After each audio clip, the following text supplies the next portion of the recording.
3 गोलियां ज़ाया होने के बाद एक गोली सीधा भेड़ी के कानों के बीचों बीच लगी, जिससे वो वहीं ढेर हो गया। भगवान दास पहले क्या ज़ख्मी था और भी ज़ख्मी हो गया। वो हैरानी से बोला, अरे वाह, जिसने कभी एक मक्खी तक ना मारी आज इतने बड़े भेड़ियों को ढेर कर दिया। फिर दोनों इधर उधर देखते हुए आगे बढ़ने लगे। भगवान दास की नज़र एक गार पर पड़ी। वो दोनों चौकन्ने होते हुए इस गार में दाखिल हो गए। इनके गार में दाखिल होते ही बहुत सारी चमगादड़ें शोर मचाती बाहर आईं। बहुत सी चमगादड़ें बाहर आते आते इनसे टकराईं, यानी इनको पंजे मारती हुई कहीं और निकल गईं। वो दोनों थोड़ा ही आगे बढ़े होंगे तो क्या देखते हैं कि गार से आगे एक और जंगल है। जैसे एक कमरे से दूसरे कमरे में दाखिल होने के लिए दरवाज़ा हो, वैसे ही इस गार के बाहर भी जंगल था। दोनों इस जंगल में दाखिल होकर काफ़ी हैरान हुए, क्योंकि वो बहुत रोशन और खूबसूरत था। ऐसा जैसे वो कोई तिलिस्माती दुनिया हो। खूबसूरत रोशन, हर दरख्त पर खुशनुमा फूल और उन्हीं के जैसे परिंदे, और वैसे ही कीड़े मकोड़े, सांप बिच्छू उन्हीं के रंग के, यानी कई रंगों के दरख्त फूल थे, और उन्हीं फूलों और दरख्तों के रंगों के परिंदे कीड़े मकोड़े थे, जो कि उन दोनों को देखकर एक दूसरे से सरगोशियाँ कर रहे थे। वो दोनों ये सब देखकर पहले डरे, फिर ऐसे हो गए जैसे यहाँ वो पहले भी आ चुके हों।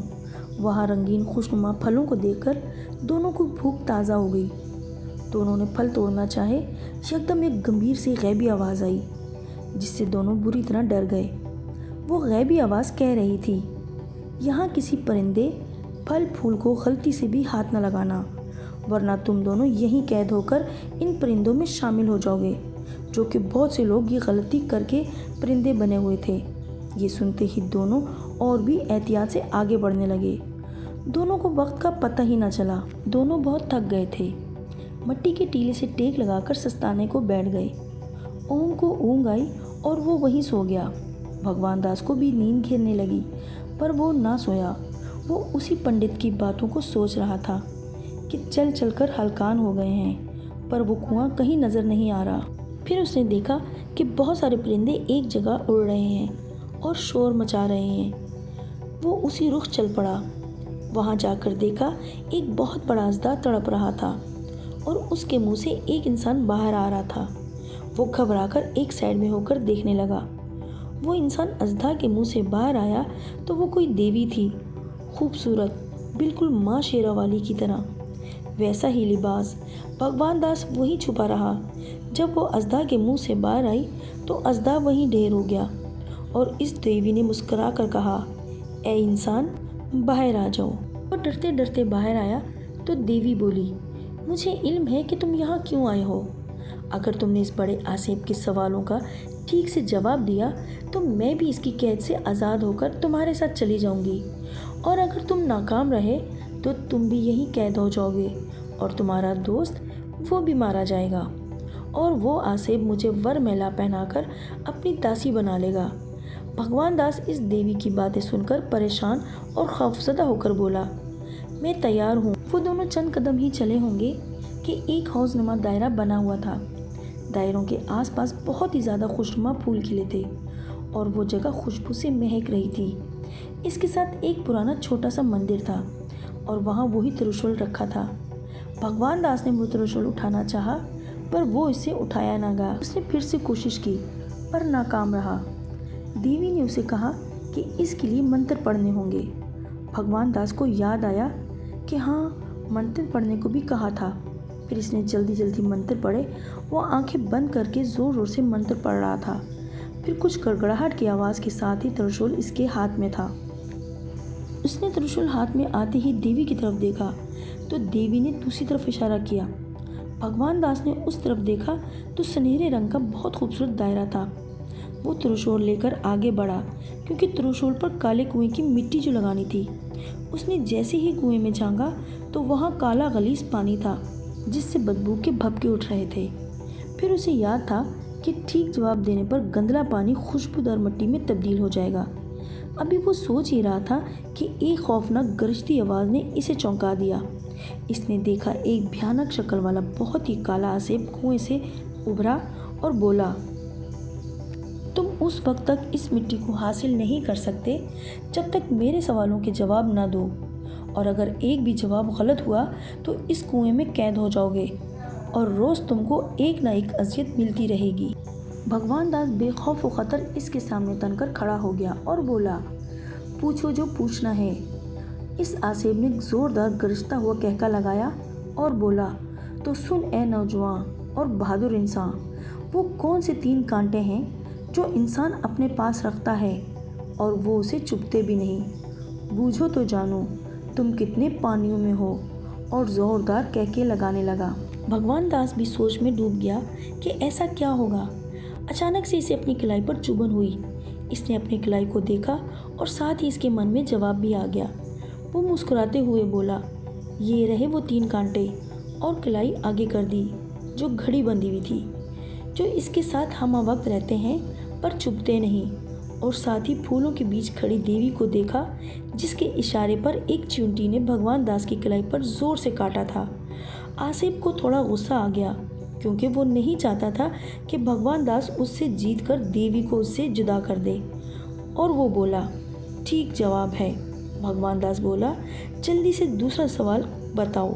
वो अब काफ़ी मुतमईन था, क्योंकि वो जानता था कि देवी जवाबात में कुछ मदद कर देगी। आसिफ फिर से गरजदार आवाज़ में बोला, तो सुनो दूसरा सवाल। अब पता चलेगा कि तुम कितने ज़हीन हो। बताओ, पृथ्वी का सबसे सख्त पत्थर कौन सा है? भगवान दास फिर से सोच में पड़ गया।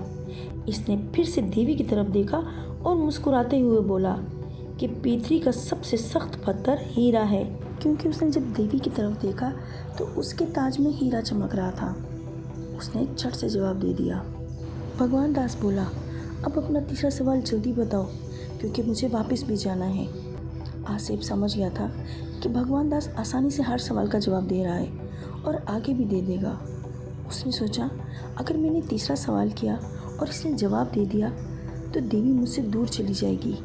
आसिफ गुस्से में लाल पीला हो गया और फिर तीसरा सवाल किया, तो बता, नाग नगीना निकले तो रंगीला मोती निकले। भगवान दास अब गहरी सोच में पड़ गया कि इसका क्या जवाब होगा। ऐसे ही सोचते सोचते परेशानी के आलम में देवी की तरफ देखा और खुश होते हुए बोला, बहुत बड़ा था नाग नगीना, इससे निकला ये रंगीला मोती।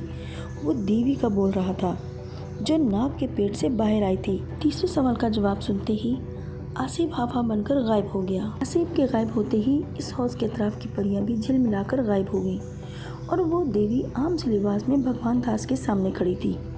इतनी देर में कुएं का गंदला पानी ऊपर कुएं के किनारे तक पहुंच गया और फिर सुनहरी मिट्टी की शक्ल इख्तियार कर गया। भगवान दास ने किसी से कोई सवाल जवाब किए बिना त्रिशूल पर मिट्टी लगाई और थोड़ी सी मिट्टी साथ रखकर चल पड़ा। तो मानूस सी आवाज़ आई, ए भगवान दास, तुमने अपनी सारी परीक्षाएं पूरी की। अब तुम आसानी से जाकर उस शैतान का सर्वनाश कर सकते हो। जल्दी जाओ, कहीं देर न हो जाए। भगवान दास ने पलटकर देवी की तरफ देखा और चल पड़ा और जल्दी से उस जगह पहुंचा जहां ओम अभी तक ख्वाब खरगोश था। उसने जल्दी से उसे जगाया और फिर चल पड़ा। रास्ते में ओम के पूछने पर उसने सब कुछ वैसे ही बता दिया जैसे जैसे हुआ था। चलते चलते वक्त का पता ही न चला। जब वो गार से बाहर निकले तो सुबह का सूरज तुलू हो रहा था। वो जल्दी जल्दी अपनी गाड़ी तक पहुंचा। तो उन्होंने जंगल से बहुत दूर खास मुकाम पर खड़ी की थी। गाड़ी स्टार्ट करके जाने लगे। फिर ओम ने भगवान दास से कहा, ओ भगवान के भगत, इस शैतान को कहाँ तलाश करेंगे? उसने ओम को खामोश रहने का इशारा किया और बादस्तूर ड्राइव करता रहा। वो सीधा घर की तरफ गया। ओम को रास्ते में उतार कर घर में दाखिल हुआ तो माँ बाप दोनों को ज़ख्मी पाया तो उसे बहुत गुस्सा आया और वो शैतानी हवेली की तरफ निकल पड़ा। इस वक्त रात के 10 बज रहे थे। सामने से एक हौला सा आता दिखाई दिया। वो समझा कि शैतान है। फिर एक दूर साधु खड़ा था। बोला, बच्चा, इस हवेली में जा, वो वही है, खूनख्वार शैतान। इस हवेली के आखिरी कमरे में एक ताबूत है। इस ताबूत को खोलोगे तो एक दरवाज़ा खुलेगा। इस ताबूत को धक्का दोगे तो वो पलटकर दरवाज़ा खोल दोगे तो दरवाज़ा खुलकर सामने एक रास्ता नज़र आएगा। उस रास्ते पर चलते जाना। वो रास्ता तुम्हें सीधा उस शैतान के पास ले जाएगा। इस शैतान के 3 बुत नज़र आएंगे। 2 अलग शक्ल के होंगे और एक उसी की शक्ल का होगा। इसके पास वो शैतान छुपा होगा, अमावस का शैतान। शैतान को मारने से पहले उसकी शक्ल वाले बुत पर त्रिशूल से 3 बार चलाना। फिर उस त्रिशूल से उस शैतान पर वार करना, फिर उसकी दाएं आंख पर वार करना, तब वो मरेगा। भगवान बोला, इतनी देर में वो मुझ पर हमला करके मुझे नुकसान पहुंचा सकता है। तो इस पर साधु बोला, बच्चा, ये सुनहरी मिट्टी तुम खुद पर मल लेना। इस तरह कोई भी शैतानी चीज़ तुम पर असर नहीं करेगी। ये सब जल्दी जल्दी करना होगा क्योंकि तुम्हारे पास वक्त बहुत कम है। रात के 12:01 के बाद तुम कुछ ना कर सकोगे। भगवान दास इस साधु की बात सुनकर जल्दी से गाड़ी में बैठा और सीधा शैतानी हवेली तक पहुंच गया। जल्दी से हवेली में दाखिल हुआ। जगह जगह खून बिखरा पड़ा था। इस खून को देखकर वो मौत का दर्दनाक खेल इसकी नज़रों में आ गया। खौफ को पसे पुष्ट डालकर वो आगे बढ़ता चला गया। मिट्टी का ख्याल आया। जल्दी से थोड़ी सी मिट्टी हाथ में मली और पूरे बदन पर मल ली। तेज तेज कदम जा रहा था और सोच रहा था कि अगर गलती से वक्त निकल गया तो शैतान बच जाएगा और अमावस की रात कब आए क्या पता। तब तक शैतान ऐसे ही बेगुनाह लोगों के खून से खून की होली खेलता रहेगा। ये सोचकर इसके कदम और तेज़ हो गए। जैसे साधु ने बताया था बिल्कुल वैसा ही था। वो चलते चलते एक राहदारी से गुजरा जहाँ सुर्ख रंग की हल्की रोशनी बिखरी हुई थी। वो राहदारी सीढ़ियों पर ख़त्म हो गई। तकरीबन 22 सीढ़ियाँ उतरने के बाद वो इस कमरे में मौजूद था जहाँ से गोश्त की और खून की बदबू आ रही थी। इस बू से इसे चक्कर आने लगे। इसने खुद को बामुश्किल संभाला और आगे बढ़ा तो ठोकर खाकर गिर पड़ा। इसने नीचे गिरे हुए बड़े और खौफनाक बुत को देखा जिससे वो टकराया था। वो जल्दी जल्दी उस खलीस शैतान के बुत को ढूंढने लगा। 2 बुत तो मिल गए थे मगर इस शैतान का बुत नहीं मिल रहा था। फिर इसे कुचर कुचर की आवाज़ आई जैसे कोई गोश्त के साथ साथ हड्डियाँ भी चबा रहा हो। भगवान दास ने मुड़ कर देखा तो वो भयानक शैतान अपने भयानक बुत के पास बैठा किसी की पसलियों का हिस्सा खा रहा था। वो भगवान दास को नहीं देख सकता था क्योंकि भगवान दास ने सुनहरी मिट्टी खुद पर मली हुई थी। उसने त्रिशूल पर दोबारा सुनहरी मिट्टी लगाई और फिर बुत पर वार करके 2 टुकड़े कर दिए। शोर की आवाज़ से शैतान अपनी बारीक और गलीज आंखों से इधर उधर देखने लगा। फिर वो भागने के लिए उठा ही था कि भगवान दास ने थोड़ी सी मिट्टी इसके ऊपर फेंकी जिससे शैतान बेसुध होकर गिर पड़ा और इसका जिस्म जलने लगा। उसे गिरता देखकर भगवान दास ने दर पे वार करके शैतान का सर्वनाश कर दिया।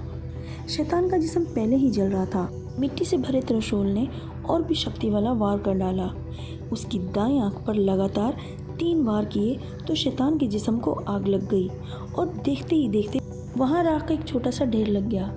उसने वो राख एक शीशे की बोतल में भरकर अपना त्रिशूल उठाया और भागता हुआ वहाँ से दूर निकल आया और जल्दी जल्दी एक गड्ढा खोदा और वो राख वाली बोतल उस गड्ढे में दफन करके पलटा तो क्या देखा कि शैतानी हवेली को आग लगी हुई है और इतनी बड़ी शैतानी हवेली वहीं मस्मार हो गई। वो जल्दी से घर पहुंचा और बची मिट्टी माँ और बाप के जख्मों पर लगा दी और सारा वाक़या कह सुनाया।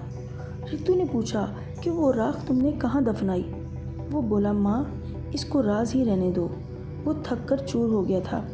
जल्दी से गुस्ल किया और आकर बिस्तर पर सो गया। रितु और हरीश उसे यूं पुरसुकून सोता देखकर खुश हो रहे थे। मैं उम्मीद करती हूँ कि और कहानियों की तरह ये आप बीती सनसनीखेज दिल दहलाती कहानी भी आप सबको बहुत पसंद आई होगी। नई कहानी आने तक के लिए अपना बहुत ख्याल रखिएगा। अल्लाह निगहबान।